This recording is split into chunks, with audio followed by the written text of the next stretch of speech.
ಕೊಟ್ಟಿಯೂರು temple ಅಲ್ಲಿ ಮಳೆ ಬರ್ತಾನೆ ಇರ್ತದೆ ಎನಿ ಟೈಮು. ಹಾಗಾಗಿ ರೈನ್ ಕೋಟು ಇಲ್ಲ ಅಂಬ್ರೆಲಾ ತಗೊಂಡೋದ್ರೆ ಬೆಟರ್. ಕೊಟ್ಟಿಯೂರು ಟೆಂಪಲ್ ದರ್ಶನ ಮಾಡ್ಬೇಕಂದ್ರೆ ಅವ್ರದೇ ಆದ ಡ್ರೆಸ್ ಕೋಡ್ ಇದೆ. ಅದು ಬಂದು ದರ್ಶನಗೆ ಬಂದು ನಿಂತ್ಕೊಂಡ್ಮೇಲೆ ಗೊತ್ತಾಯ್ತು ಇಲ್ಲಿ 3 ತರ ದರ್ಶನಗಳು ಅವೈಲೇಬಲ್ ಇದೆ ಅಂತ. ನಾನು ಅನ್ಕೊಂಡಿದ್ದು 3 to 4 ಅವರ್ಸ್ ದರ್ಶನ ಆಗುತ್ತೆ ಅಂತ. ಬಟ್ ನಾನು ದರ್ಶನದಲ್ಲಿ ನಿಂತಿರೋ ಟೈಮಲ್ಲೇ ಆನೆಗಳು ಎಂಟ್ರಿ ಆದವು. ಶಿವನ ಕೋಪವನ್ನು ತಣ್ಣನೆ ಮಾಡಲು ಅಲ್ಲಿನ ಭಕ್ತರು ಎಳನೀರನ್ನು ಶಿವನಿಗೆ ಕೊಡುತ್ತಾರೆ. ಗರ್ಭಗುಡಿಲಿರೋ ವಿಗ್ರಹನ ತೆಗೆದುಕೊಂಡು ಅಕ್ಕರೆ ಕೊಟ್ಟಿಯೂರಲ್ಲಿ ಇಟ್ಟು ಪೂಜೆ ಮಾಡ್ತಿರ್ತಾರೆ ಅಂತ.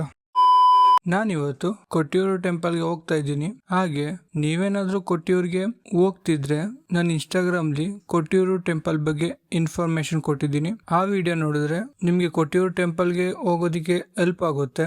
ಮೈಸೂರಿಂದ ಕೊಟ್ಟಿಯೂರ್ಗೆ ಬೈಕ್ಲಿ ಸೋಲೋ ಟ್ರಾವೆಲ್ ಮಾಡ್ಕೊಂಡು ಹೋಗ್ತಾ ಇದ್ದೀನಿ. ಮೈಸೂರಿಂದ ಮಾರ್ನಿಂಗು 6 ಗಂಟೆಗೆ ಬಿಟ್ಟೆ. ನಾನು ಚೂಸ್ ಮಾಡಿರೋ ರೂಟ್ ಬಂದು ಮೈಸೂರು, ಹಂಪಾಪುರ, ನಾಗರಹೊಳೆ, ಬಾವಲಿ ಚೆಕ್ ಪೋಸ್ಟ್, ಕೊಟ್ಟಿಯೂರು. ಈ ಬಾವಲಿ ಚೆಕ್ ಪೋಸ್ಟ್ ಇದೆಲ್ಲ ಅಲ್ಲಿ ಬೆಳಗ್ಗೆ 6 ಗಂಟೆಯಿಂದ ಸಂಜೆ 6 ಗಂಟೆ ತನಕ ಮಾತ್ರ ಗೇಟ್ ಓಪನ್ ಇರ್ತದೆ. ಹಾಗೆ ಈ ರೂಟು 140 ಕಿಲೋಮೀಟರ್ಸ್ ಇರ್ತದೆ. ಇನ್ನೊಂದು ರೂಟು ಸಹ ಇದೆ.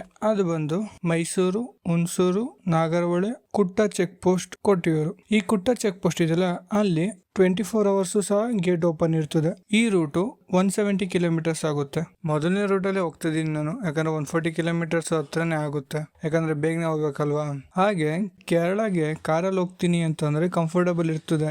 ಆದ್ರೆ ಬೈಕ್ಲಿ ಹೋದ್ರೆ ರೈನ್ ಕೋಟ್ ನ ಕ್ಯಾರಿ ಮಾಡ್ಬೇಕಾಗುತ್ತೆ. ಯಾಕಂದ್ರೆ ಕೇರಳಗೆ ಎಂಟರ್ ಆಗ್ತಿದ್ದಂಗೆ ರೈನ್ ಸ್ಟಾರ್ಟ್ ಆಗಿರ್ತದೆ. ನಾನು ಬೆಳಗ್ಗೆ ಮೈಸೂರಿಂದ ಬಿಡುವಾಗ ಸ್ವಲ್ಪ ಬಿಸ್ಲಿತ್ತು. ಹೋಗ್ತಾ ಹೋಗ್ತಾ ನಾಗರಹೊಳೆ ಫಾರೆಸ್ಟ್ ಎಂಟರ್ ಆಗ್ತಿದ್ದಂಗೆ ಸ್ವಲ್ಪ ಮೋಡ ಕವರ್ ಆಗಿತ್ತು. ಕೇರಳಗೆ ಎಂಟರ್ ಆಗ್ತಿದ್ದಂಗೆ ತರ ಮಳೆ ಬಂದೇ ಬಿಡ್ತು.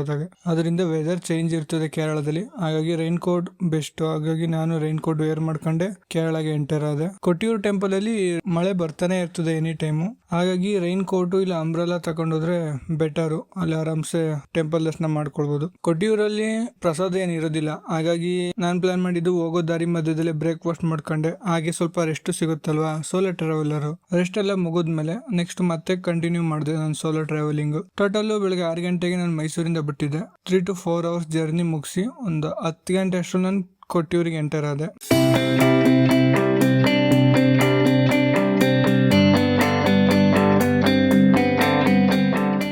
ಟೆಂಪಲ್ ನಿಯರ್ ಬೈಲಿ ಪಾರ್ಕಿಂಗ್ ಇರ್ತದೆ. ಬೈಕ್ 10 ರೂಪೀಸ್ ಚಾರ್ಜ್ ಮಾಡ್ತಾರೆ, ಕಾರ್ ಆದ್ರೆ 20 ರೂಪೀಸ್ ಚಾರ್ಜ್ ಮಾಡ್ತಾರೆ. ಪಾರ್ಕಿಂಗ್ ಎಲ್ಲ ಒಂದು ಬಿಲ್ಡಿಂಗ್ ಇದೆಯಲ್ಲ, ಈ ಬಿಲ್ಡಿಂಗ್ ಅಲ್ಲೇ ಆಲ್ಮೋಸ್ಟ್ ಅಲ್ಲಿ ಎಲ್ಲ ಫೆಸಿಲಿಟಿಗಳನ್ನು ಕೊಟ್ಟಿದ್ದಾರೆ. ಏನಂತಂದ್ರೆ ಬ್ಯಾಗ್ನು ಸಹ ಮಾಡಬಹುದು. ಇಲ್ಲಿ ಒಂದ್ ಬ್ಯಾಗ್ಗೆ 10 ರೂಪೀಸ್ ಚಾರ್ಜ್ ಮಾಡ್ತಾರೆ. ಹಾಗೆ ಪುರುಷರು ಮಹಿಳೆಯರಿಗೆ ಅಂತ ಸಪರೇಟ್ ಆಗಿ ಡ್ರೆಸ್ ಚೇಂಜಿಂಗ್ ರೂಮ್ಸ್ ಇದೆ.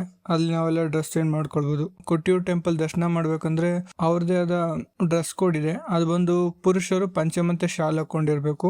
ಮಹಿಳೆಯರು ಸ್ಯಾರಿ ಮತ್ತೆ ನಾರ್ಮಲ್ ಡ್ರೆಸ್ ಹಾಕೊಂಡಿದ್ರೆ ದರ್ಶನಗೆ ಎಂಟ್ರಿ ಕೊಡ್ತಾರಂತೆ. ಹಾಗಾಗಿ ಅವ್ರ ರೂಲ್ಸ್ ಪ್ರಕಾರ ನಾನು ರೆಡಿಯಾಗಿ ಟೆಂಪಲ್ ದರ್ಶನಗೆ ಎಂಟರ್ ಆದೆ. ಇಲ್ಲಿ ಪಾರ್ಕಿಂಗ್ ಹತ್ರ ಬ್ರಿಡ್ಜ್ ಇದೆಯಲ್ಲ, ಈ ಬ್ರಿಡ್ಜ್ ದಾಟಿದ ತಕ್ಷಣ ನಮಗೆ ರಿವರ್ ಸಿಗುತ್ತೆ. ಈ ರಿವರ್ ಅಲ್ಲಿ ಸ್ನಾನ ಮಾಡ್ಕೊಳ್ಬಹುದು. ಜನರೆಲ್ಲ ಸ್ನಾನ ಮಾಡ್ತಾ ಇದ್ರು. ಹಾಗೆ ನಾನು ಆಲ್ರೆಡಿ ಸ್ನಾನ ಮಾಡಿರೋದ್ರಿಂದ ಈ ನೀರ್ನ ತಲೆ ಮೇಲೆ ಇಟ್ಸ್ಕೊಂಡು ದರ್ಶನಕ್ಕೆ ಬಂದೆ. ದರ್ಶನಗೆ ಬಂದು ನಿಂತ್ಕೊಂಡ್ಮೇಲೆ ಗೊತ್ತಾಯ್ತು ಇಲ್ಲಿ 3 ತರ ದರ್ಶನಗಳು ಅವೈಲೇಬಲ್ ಇದೆ ಅಂತ. ಮೊದಲನೇದು, ನಮ್ಮ ಹತ್ರ ಅಷ್ಟೊಂದು ಟೈಮ್ ಇಲ್ಲ ಅಂದ್ರೆ ಇಲ್ಲಿ ದರ್ಶನ ಲೈನ್ ಇದೆಯಲ್ಲ ಅದ್ರ ಪಕ್ಕದಲ್ಲಿ ಹೋದ್ರೆ ಒಂದು 200 ಮೀಟರ್ಸ್ ದೂರದಲ್ಲಿ ನಾವು ಟೆಂಪಲ್ ದರ್ಶನ ಮಾಡ್ಕೊಳ್ಬಹುದು. ಈಗ ನಾನು ಅಷ್ಟು ದೂರದಿಂದ ದರ್ಶನ ಮಾಡಕ್ಕಾಗುತ್ತಾ? ಹಾಗಾಗಿ ಆದ್ರಾಗುತ್ತೆ ಅಂತ ಕ್ಯೂ ಅಲ್ಲೇ ನಿಂತ್ಕೊಂಡೆ. 1,000 ರೂಪಾಯಿ ಕೊಟ್ರೆ ಡೈರೆಕ್ಟ್ ದರ್ಶನ ಅಂತ ಹೇಳ್ತಾರೆ. ಅದು 1 ಅವರ್ ಹಾಗೆ ಆಗುತ್ತೆ. ನಾನು ಅದು ಆಗುತ್ತೆ 3 to 4 ಅವರ್ಸ್ ತಾನೆ ಅಂತೇಳಿ ಕ್ಯೂ ಅಲ್ಲಿ ನಿಂತ್ಕೊಂಡೆ. ಹಾಗೆ ಈ ಕೊಟ್ಟಿಯೂರ್ಲಿ ಅಕ್ಕರೆ ಕೊಟ್ಟಿಯೂರು ಮತ್ತೆ ಇಕ್ಕರೆ ಕೊಟ್ಟಿಯೂರು ಅಂತ 2 ಟೆಂಪಲ್ ಇರ್ತದೆ. ಅಕ್ಕರೆ ಕೊಟ್ಟಿಯೂರು ಟೆಂಪಲ್ ವರ್ಷದಲ್ಲಿ 1 ತಿಂಗಳು ಮಾತ್ರ ಓಪನ್ ಇರ್ತದೆ. ಇನ್ ಮಿಕ್ಕಿ ದಿನ ಎಲ್ಲ ಕ್ಲೋಸ್ ಇರ್ತದೆ. ಇಕ್ಕರೆ ಕೊಟ್ಟಿಯೂರು ವರ್ಷದಲ್ಲಿ 11 ತಿಂಗಳು ಓಪನ್ ಇರ್ತದೆ, 1 ತಿಂಗಳು ಕ್ಲೋಸ್ ಇರ್ತದೆ. ಏನಕ್ಕೆ ಅಂದ್ರೆ ಇಕ್ಕರೆ ಕೊಟ್ಟಿಯೂರಲ್ಲಿರೋ ವಿಗ್ರಹನ ತೆಗೆದುಕೊಂಡು ಬಂದು ಅಕ್ಕರೆ ಕೊಟ್ಟಿಯೂರಲ್ಲಿ ಮಡಗಿ ಪೂಜೆ ಮಾಡ್ತಾರೆ ಆ 1 ತಿಂಗಳು. ನಾನು ಅನ್ಕೊಂಡಿದ್ದು 3 to 4 ಅವರ್ಸ್ ದರ್ಶನ ಆಗುತ್ತೆ ಅಂತ. ಬಟ್ ನಾನು ದರ್ಶನದಲ್ಲಿ ನಿಂತಿರೋ ಟೈಮಲ್ಲೇ ಆನೆಗಳು ಎಂಟ್ರಿ ಆದವು. ಆನೆಗಳು ಪೂಜೆ ನಡೀತಾ ಇತ್ತು. ದಿನದಲ್ಲಿ 3 ಟೈಮ್ಸ್ ಆನೆ ಬರ್ತದಂತೆ. ಬೆಳಿಗ್ಗೆ 4:15 ರಿಂದ 5:30, ಮಧ್ಯಾಹ್ನ 12:30 ರಿಂದ 1:30, ರಾತ್ರಿ 7:30 ರಿಂದ 8:30. ಅರ್ಧ ಗಂಟೆ ಹೆಚ್ಚು ಕಮ್ಮಿ ಆಗ್ಬೋದು, ಬಟ್ ಟೈಮಿಂಗ್ಸ್ ಕರೆಕ್ಟ್ ಆಗಿರ್ತದೆ. ಇದೇ ತರ ಆನೆಗಳು ಬಂದಾಗ ನಾನು ಲೈನಲ್ಲಿ ಇದ್ದಿದ್ರಿಂದ ನನಗೆ ಎಕ್ಸ್ಟ್ರಾ 1.5 ಗಂಟೆ ಟೈಮ್ ಹಿಡಿತು. ಹೆಂಗೆ ಅಂತಂದ್ರೆ ಆನೆಗಳು ಬಂದ ಮೇಲೆ ಆನೆಗಳಿಗೆ ಪೂಜೆ ಮಾಡಿ ಟೆಂಪಲ್ ನ 12 ರೌಂಡ್ ಬಂದು ಸುತ್ತಾಕುತ್ತೆ ಆನೆಗಳು. ಸುತ್ತಾಕಿ ಆನೆ ಹೋದ್ಮೇಲೆ ಅಲ್ಲಿದ್ದ ಪೂಜಾರಿಗಳು ಟೆಂಪಲ್ ನ ಪೂಜೆ ಮಾಡಿ ಅವ್ರದೇ ಆದ ವಿಶೇಷವಾದ ಪೂಜೆನ ಟೆಂಪಲ್ ಅಲ್ಲಿ ಮಾಡ್ತಾರೆ. ಅದೆಲ್ಲ ಸೇರಿಸಿ ಟೋಟಲ್ 1.5 ಗಂಟೆ ಟೈಮ್ ಹಿಡಿಯುತ್ತೆ. 1.5 ಗಂಟೆ ನಾವು ಕ್ಯೂ ಅಲ್ಲೇ ನಿಂತಿರ್ಬೇಕು, ದರ್ಶನ ಇರೋದಿಲ್ಲ. ಆ ಪೂಜೆ ಎಲ್ಲ ಮುಗಿದ್ಮೇಲೆ ದರ್ಶನಗೆ ಎಂಟ್ರಿ ಕೊಡ್ತಾರೆ. ನಾನು ಅನ್ಕೊಂಡಿದ್ದು 3-4 ಗಂಟೆ ಆಗುತ್ತೆ ಅಂತ. ಮಧ್ಯದಲ್ಲಿ ಆನೆ ಎಂಟ್ರಿ ಕೊಟ್ಟಿರೋದ್ರಿಂದ ಟೋಟಲ್ 5 ಅವರ್ ನಾನು ದರ್ಶನ ಮುಗಿಸ್ಕೊಂಡೆ. ಕೊಟ್ಟಿಯೂರಿಗೆ ಬಂದಿದೀವಿ ಅಂದ್ಮೇಲೆ ಇದು ಅಷ್ಟು ಮಹತ್ವತೆಯನ್ನು ಪಡ್ಕೊಂಡಿದಲ್ವಾ, ಏನಕ್ಕೆ ಅಂತ ಅಂದ್ರೆ ಇದಕ್ಕೊಂದು ಕಾರಣ ಇದೆ. ಅದು ಬಂದು ಪುರಾಣದ ಪ್ರಕಾರ ಬ್ರಹ್ಮನ ಮಾನಸ ಪುತ್ರನಾದ ದಕ್ಷ ಪ್ರಜಾಪತಿಯು ಈ ಕೊಟ್ಟಿಯೂರಲ್ಲಿ ಯಾಗವನ್ನು ನಡೆಸಲು ಸಿದ್ಧರಾಗುತ್ತಾರೆ. ಆ ಯಜ್ಞಕ್ಕೆ ಸಕಲ ದೇವತೆಗಳನ್ನ ಆಹ್ವಾನ ಮಾಡಿರ್ತಾರೆ. ಆದ್ರೆ ಶಿವನನ್ನು ಮತ್ತೆ ಸತಿಯನ್ನು ಆಹ್ವಾನ ಮಾಡಿರುವುದಿಲ್ಲ. ಸತಿಯ ಇನ್ನೊಂದು ಹೆಸರು ದಾಕ್ಷಾಯಣಿ, ಅವರೇ ದಕ್ಷನ ಮಗಳು. ದಕ್ಷನು ಶಿವ ಮತ್ತೆ ದಾಕ್ಷಾಯಣಿಯನ್ನು ಯಾಕೆ ಆಹ್ವಾನ ಮಾಡಿರ್ಲಿಲ್ಲ ಅಂತ ಅಂದ್ರೆ, ಶಿವ ದಾಕ್ಷಾಯಣಿಯನ್ನು ಮದುವೆ ಆಗೋದು ದಕ್ಷನಿಗೆ ಇಷ್ಟ ಇರೋದಿಲ್ಲ. ಹಾಗಾಗಿ ದಕ್ಷನು ಶಿವ ಮತ್ತು ದಾಕ್ಷಾಯಣಿಯನ್ನು ಯಾಗಕ್ಕೆ ಕರೆದಿರುವುದಿಲ್ಲ. ಆದರೆ ದಾಕ್ಷಾಯಣಿಗೆ ತವರು ಮನೆಯಲ್ಲಿ ನಡೆಯುತ್ತಿರುವ ಸಡಗರ ಸಂಭ್ರಮದ ಯಾಗವನ್ನು ನೋಡಲೇಬೇಕು ಅಂತ ಶಿವನಿಗೂ ಹೇಳದೆ ದಕ್ಷನ ಆಸ್ಥಾನಕ್ಕೆ ಬರ್ತಾಳೆ. ಸತಿಯು ಯಾಗ ನಡೆಯುತ್ತಿರುವ ಸ್ಥಳಕ್ಕೆ ಬಂದಾಗ ದಕ್ಷನಿಂದ ಅವಮಾನಗೊಳ್ಳುತ್ತಾಳೆ. ಯಾಕಂದ್ರೆ ದಕ್ಷನು ಶಿವ ಮತ್ತೆ ದಾಕ್ಷಾಯಣಿಯನ್ನು ಆಹ್ವಾನ ಮಾಡಿರುವುದಿಲ್ಲ.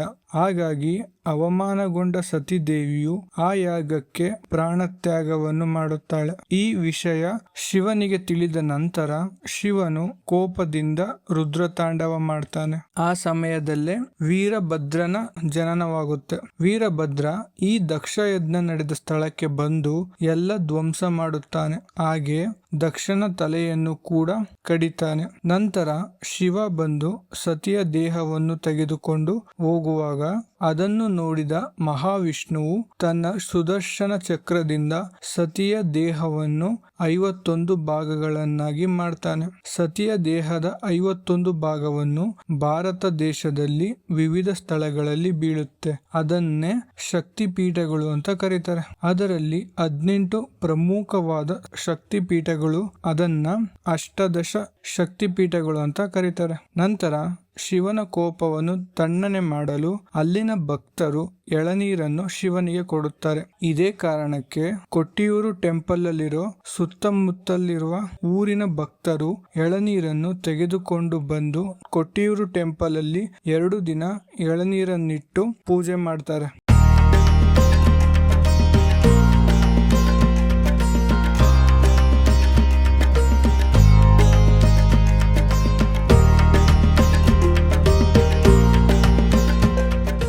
ಕೊಟ್ಟಿಯೂರು ದರ್ಶನ ಆದ್ಮೇಲೆ ಟೆಂಪಲ್ ಹತ್ರನೇ ಪ್ರಸಾದ ಕೊಡ್ತಾರೆ. 3 ತರ ಪ್ರಸಾದ ಇರ್ತದೆ. ಇಷ್ಟು ದೂರ ಬಂದು ಪ್ರಸಾದ ತಗೊಳ್ಳಿಲ್ಲ ಅಂತ ಅಂದ್ರೆ ಹೀಗೆ, ಹಾಗಾಗಿ 3 ಪ್ರಸಾದನು ತಗೊಂಡಾದ್ಮೇಲೆ ನೆಕ್ಸ್ಟ್ ಅಕ್ಕರೆ ಕೊಟ್ಟಿಯೂರು ಟೆಂಪಲ್ ದರ್ಶನ ಆಯ್ತಲ್ವಾ, ನೆಕ್ಸ್ಟ್ ಇಕ್ಕರೆ ಕೊಟ್ಟಿಯೂರು ಟೆಂಪಲ್ ನ ದರ್ಶನ ಮಾಡೋಕ್ ಹೋದೆ. ಟೆಂಪಲ್ಗೆ ಎಂಟ್ರಿ ಇರ್ತದೆ, ಆದ್ರೆ ಗರ್ಭಗುಡಿ ಕ್ಲೋಸ್ ಇರ್ತದೆ. ಯಾಕಂದ್ರೆ ನಾನು ಆಗ್ಲೇ ಹೇಳಿದ್ನಲ್ಲ, ಗರ್ಭಗುಡಿಲಿರೋ ವಿಗ್ರಹನ ತೆಗೆದುಕೊಂಡು ಅಕ್ಕರೆ ಕೊಟ್ಟಿಯೂರಲ್ಲಿ ಇಟ್ಟು ಪೂಜೆ ಮಾಡ್ತಿರ್ತಾರೆ ಅಂತ. ಇದನ್ನೆಲ್ಲ ಮುಗಿಸೋ ಅಷ್ಟರಲ್ಲಿ 4:15 ಆಗಿತ್ತು. ಏನ್ ಟೆನ್ಷನ್ ಅಂದ್ರೆ 6 ಗಂಟೆಗೆ ಬಾವಲಿ ಚೆಕ್ ಪೋಸ್ಟ್ ಕ್ಲೋಸ್ ಮಾಡ್ಬಿಡ್ತಾರೆ. 1.5 ಗಂಟೆಯಲ್ಲಿ 40 ಕಿಲೋಮೀಟರ್ ಡ್ರೈವ್ ಮಾಡ್ಬೇಕಿತ್ತು. ಕೇರಳ ಮಳೆ ಇತ್ತು, ಸ್ವಲ್ಪ ಕ್ರಾಸಸ್ಗಳು, ನಿಮ್ಗೆ ಗೊತ್ತು ಕೇರಳ ರೋಡ್ ಎಲ್ಲ ಹಿಂಗಿರ್ತವೆ ಅಂತ. ಹೆಂಗೋ ಕಷ್ಟಪಟ್ಟು 1 ಅವರಲ್ಲಿ 40 ಕಿಲೋಮೀಟರ್ಸ್ ಬಂದು ಟೋಟಲ್ 1 ಅವರ್ ಡ್ರೈವ್ ಮಾಡಿ 40 ಕಿಲೋಮೀಟರ್ಸ್ ಕವರ್ ಮಾಡಿದೆ ಬೈಕಲ್ಲಿ. ಬಾವಲಿ ಚೆಕ್ ಪೋಸ್ಟ್ ನ 5:15 ದಾಟ್ತೆ. ಅದಾದ್ಮೇಲೆ ಏನಿಲ್ಲ, ನಿಧಾನಕ್ಕೆ ಹೋದ್ರು ಸಹ ಆರಾಮ್ಸೆ ಮೈಸೂರು ತಲುಪಬಹುದು. ಟೋಟಲ್ ಒಂದು 8 ಗಂಟೆ ಅಷ್ಟರಲ್ಲಿ ನಾನು ಮೈಸೂರಿಗೆ ಬಂದು ರೀಚ್ ಆದೆ. ಈ ವಿಡಿಯೋ ಇಷ್ಟಕ್ಕೆ ಎಂಡ್ ಆಗುತ್ತೆ. ಇದೇ ತರ ಎಕ್ಸ್ಪ್ಲೋರಿಂಗ್ ಪ್ಲೇಸಸ್ ವಿಡಿಯೋಗಾಗಿ ನನ್ನ ಚಾನಲ್ನ ಸಬ್ಸ್ಕ್ರೈಬ್ ಮಾಡ್ಕೊಳ್ಳಿ. ಈ ವಿಡಿಯೋ ಇಷ್ಟಕ್ಕೆ ಎಂಡ್ ಆಗುತ್ತೆ. ಓಕೆ ಫ್ರೆಂಡ್ಸ್, ಬಾಯ್.